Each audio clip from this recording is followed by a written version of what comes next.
Préparez-vous à étendre vos horizons. Le monde est à votre portée dans cette nouvelle extension pour Seven Wonders. On parle aujourd'hui de Seven Wonders Armada.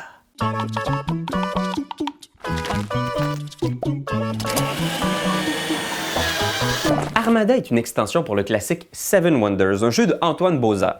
Si vous ne connaissez pas le jeu, on vous suggère de l'essayer parce que c'est vraiment bon. Et ici, on va se concentrer vraiment sur les règles de l'extension. Alors accrochez-vous, on vous explique tout de suite ce qu'il y a de nouveau. Pour la mise en place, comme dans une partie normale, triez les cartes du jeu de base selon le nombre de joueurs et rangez les cartes restantes dans votre boîte. Vous n'en aurez pas besoin. Triez ensuite les nouvelles cartes Armada en 3 piles selon les chiffres à l'endos et ajoutez aléatoirement une carte par joueur dans les paquets du jeu de base. Par exemple, ici, pour une partie à 5 joueurs, je vais rajouter 5 cartes âge 1 Armada dans mon paquet âge 1 de mon jeu de base. Puis, je mélange. Triez les nouvelles cartes îles par nombre de palmiers et placez-les face cachée au centre de la table. Ajoutez les jetons conflit maritime aux jetons conflit terrestre du jeu de base. Ajoutez les pièces supplémentaires à la banque et comme dans le jeu de base, tous les joueurs commencent avec 3 pièces en réserve. Distribuez un plateau chantier naval à chacun qu'il pourra placer à côté de son plateau merveille. Vous êtes maintenant prêt à jouer. Notez que les nouvelles cartes Armada font en sorte que vous commencez chaque âge avec 8 cartes en main plutôt que 7. Pas de panique, c'est normal. La partie se déroule comme dans une partie de Seven Wonders, à l'exception de 4 nouvelles règles que je vous explique tout de suite. Nouvelle règle numéro 1. Construction navale. Lorsque vous posez une carte dans votre cité, vous pouvez payer un coût supplémentaire pour faire progresser votre flotte de cette couleur. Par exemple, je pose cette carte bleue devant moi. Je peux à ce moment faire progresser ma flotte bleue en payant le coût indiqué ici devant mon navire. Au total, ma carte bain me coûte une pierre et ma flotte bleue, un bois. Mais j'obtiens un point de victoire supplémentaire. Pas mal! Vous constaterez aussi qu'une de vos 4 couleurs sur votre chantier naval contient une icône merveille. C'est parce que lorsque vous construisez un étage de votre merveille, vous pouvez en plus dépenser les ressources devant votre navire pour faire progresser votre flotte. Ça ouvre ici un véritable océan de combos potentiels. Règle numéro 2. Conflit maritime. Vous pouvez maintenant accumuler en cours de partie des icônes de force navale. Parce que oui! La mer est à partir de maintenant le théâtre d'un nouveau conflit entre tous les joueurs. À la fin de chaque âge, faites le total du nombre de boucliers bleus dans votre empire. Il représente votre puissance navale. Le joueur avec la force maritime la plus faible reçoit un point négatif. Le joueur le plus fort, lui, reçoit un bonus. Et comme on est généreux, le joueur avec la deuxième flotte la plus puissante reçoit un petit bonus. Et à la fin du 3e âge, et du 3e âge seulement, le joueur en 3e position va lui aussi recevoir un bonus de 3 points.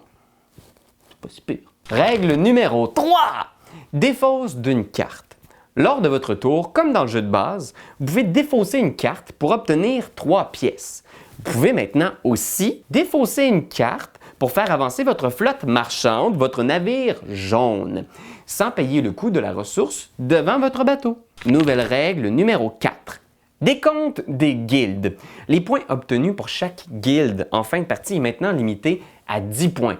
Par exemple, ici, la guilde des philosophes procurerait 12 points grâce aux 7 cartes vertes de mon voisin de droite, combinées aux 5 cartes vertes de mon voisin de gauche. Mais, avec la nouvelle règle, cette guilde rapporte seulement 10 points. Désolé, c'est comme ça. Bon, maintenant, venez avec moi, on va faire une petite visite du chantier naval et des nouveaux pouvoirs disponibles. La flotte rouge, mon petit bateau rouge, et ma puissance navale. Ne sous-estimez pas l'importance de la puissance navale, matelot. Plusieurs empires se font et se défont en mer. La flotte jaune est votre marine marchande. Elle vous rapporte des sous, mais vous permet aussi de lever des taxes. Quand un joueur atteint 7 cases, il force tous les autres à rendre à la banque un certain nombre de pièces, moins leur niveau de commerce maritime. Par exemple, tout le monde ici doit payer une pièce, sauf Benjamin et Raphaël qui ont déjà atteint le niveau commercial 1 parce qu'ils ont fait avancer leur navire jaune. La flotte bleue donne des points de victoire et ça, c'est tout, parce que c'est déjà pas mal assez fort. La flotte verte, elle, est votre force d'exploration. Elle va vous permettre de découvrir de nouveaux territoires. Dès que votre navire atteint un de ces icônes, vous pouvez découvrir une île. Si vous êtes le seul à explorer ce tour-ci, piochez 4 cartes de la pile île correspondante et choisissez celle qui vous plaît le plus. Si plusieurs joueurs explorent en même temps, séparez le paquet île pour que tout le monde ait le même nombre de cartes. S'il reste des cartes, laissez-les de côté. Les joueurs choisissent l'île qui leur plaît et remettent les autres cartes dans la pile. Les îles accordent des bonus à votre empire, que ce soit de la puissance militaire, des ressources ou même la possibilité de faire avancer vos flottes davantage. Cette extension ouvre donc un monde de possibilités, de combos et d'interactions avec tous les joueurs. Votre table devient symboliquement la mer, source d'abondance, de mystère, de danger, de crevettes. Armada peut se combiner avec n'importe quelle autre extension de Seven Wonders, mais assurez-vous d'avoir une table suffisamment large parce que c'est grand, la mer. Voilà Internet. Bonne chance et bon vent. Que la barbe de Poséidon soit avec vous!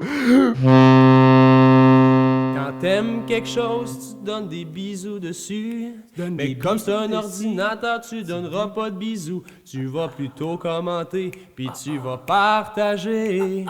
Oh oui, partager, partager, partager. C'est la leçon de Jésus!